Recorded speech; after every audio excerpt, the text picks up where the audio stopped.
होणार नाही. विटकॉफ आणि कुशनर यांचा दौरा रद्द. इराणनंच फोन करावा, ट्रम्प यांचं विधान. कोलंबियामध्ये बसवर दहशतवादी हल्ला. बसमधील बॉम्बस्फोटात 13 प्रवाशांचा मृत्यू, 38 प्रवासी जखमी.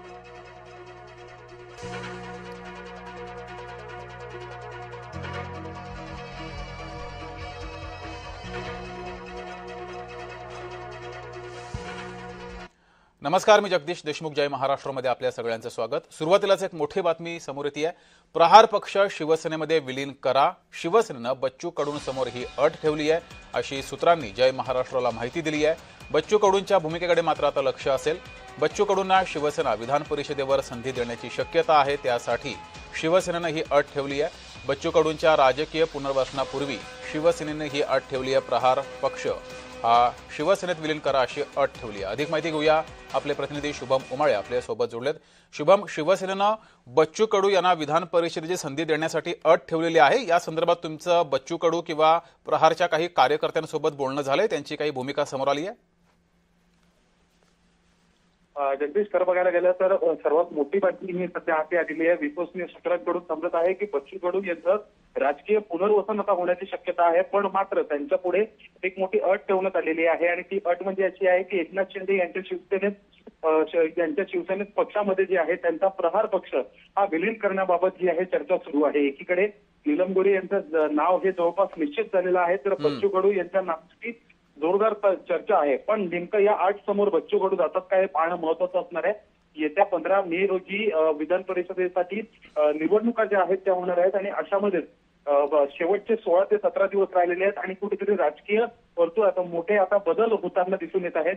एकीकडे उद्धव ठाकरे आणि मुख्यमंत्री देवेंद्र फडणवीस यांच्या भेटण्याच्या चर्चा या 2 दिवसापूर्वी होत होत्या, तर मात्र आता दुसरीकडे बच्चू कडू आणि एकनाथ शिंदे संपर्कात असून बच्चू कडू यांनी त्यांचा पक्ष शिवसेनेत विलीन करावा, तर त्यांना विधान परिषदेवर संधी मिळेल अशी एक बातमी जी आहे ती समोर येत आहे. जे मात्र शुभम, बच्चू कडू यांचा स्वभाव पाहता ते शिवसेनेमध्ये पक्ष विलीन करतील याची शक्यता कमी आहे. बच्चू कडूंना विधान परिषदेवर जागा देऊच नये, संधी देऊच नये, यासाठी मुद्दामहून ही अट शिवसेनेने ठेवली आहे का, अशीही चर्चा आहे. अर्थातच ज्यावेळेस एकनाथ शिंदे यांनी बच्चू कडू यांना मागच्या मंत्रिमंडळात संधी दिली होती आणि त्यानंतर पुन्हा एकदा बच्चू कडू यांच्या मागण्या ज्या आहेत त्या पूर्ण होत नाही म्हणून त्यांनी सरकार विरोधी आवाज उठवला होता. त्यामुळे पुन्हा एकदा एकनाथ शिंदेंनी त्यांच्यावर विश्वास ठेवणं हे कुठेतरी विचारात्मक झालेलं आहे. पण त्यानुसार समजा सध्याचं राजकारण पाहायला गेलं तर एकनाथ शिंदे यांना त्यांचा पक्ष वाढवायचा आहे आणि त्यासाठी ही एक मोठी केळी त्यांच्यावर होऊ शकते. पक्ष विलीन झाल्यानंतर कुठेतरी दबाव तंत्र हे देखील बच्चू कडूंवर एकनाथ शिंदेकडनं वाढताना जे आहे येणाऱ्या काळात दिसू शकतं. मात्र सध्या हा मोठा प्रश्न आहे की बच्चू कडू काय निर्णय घेतात.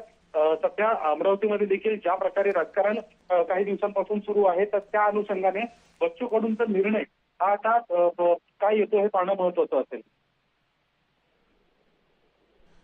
शुभम, धन्यवाद दिलेल्या या माहितीबद्दल. तर प्रहार पक्ष शिवसेनेमध्ये विलीन करा अशी शिवसेनेनं भूमिका घेतलेली आहे. बच्चू कडू यांच्यासमोर ही अट ठेवलेली आहे, अशी सूत्रांनी माहिती दिली आहे. तर मराठी सक्तीबाबत सोमवारी मंत्रालयामध्ये बैठक होणार आहे. परिवहन मंत्री प्रताप सरनाईक ही बैठक घेणार आहेत. रिक्षा टॅक्सी चालक संघटनांचे प्रतिनिधी या बैठकीला उपस्थित राहतील. कामगार नेते शशांकराव आणि संजय निरुपम यांच्यासह विविध रिक्षा आणि टॅक्सी चालक संघटनांच्या प्रतिनिधींसोबत ही बैठक होणार आहे. मंत्रालयातील परिवहन मंत्री यांच्या दालनात सोमवारी दुपारी 12:30 वाजता ही बैठक होईल.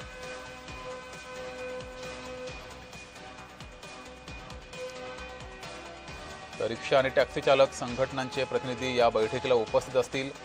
GR काढलेला आहे. रिक्षा आणि टॅक्सी चालक परप्रांतीयांनी मराठी भाषेत बोलावं आणि त्याविरोधात वादंग उठलेला आहे. त्या पार्श्वभूमीवर ही बैठक आहे. अधिक माहिती घेऊया. आपले प्रतिनिधी शुभम उमाळे आपल्यासोबत जोडलेत. शुभम. जगदीश, खरं पाहायला गेलं तर 1 मे पासून मराठी ही अनिवार्य असावी अशा पद्धतीने परिवहन मंत्री प्रताप सरनाईक यांनी एक निर्णय जो आहे तो जाहीर केला होता. पण मात्र ज्यानुसार सगळी परिस्थिती ही महाराष्ट्रामध्ये बदलत आहेत, कारण की 1 मे हे सुरू जरी झालं नसलं तरी मात्र आज देखील रस्त्यावर अशाच काहीची परिस्थिती पाहायला मिळत आहे. अनेक रिक्षा चालक हे महाराष्ट्र सोडून जाण्याच्या तयारीत आहेत, तर अनेक जण गेलेले आहेत. अशामध्येच उद्या दुपारी 12:30 वाजता एक महत्वपूर्ण बैठक ही मंत्री प्रताप सरनाईक यांनी बोलवलेली आहे. ऑटो टॅक्सी चालकांना व्यावहारिक मराठी अनिवार्य करण्याबाबत ही महत्वपूर्ण बैठक जी आहे ती उद्या मंत्रालयात होणार आहे. याच्यामध्ये प्रताप सरनाईक आपला निर्णय बदलतात का, महायुती सरकार यावर नेमकं काय निर्णय प्रताप सरनाईक यांच्या पुढे ठेवतं हे पाहणं महत्वाचं असणार आहे. पण ज्या प्रकारे प्रताप सरनाईक एक महत्वपूर्ण भूमिका घेऊन जे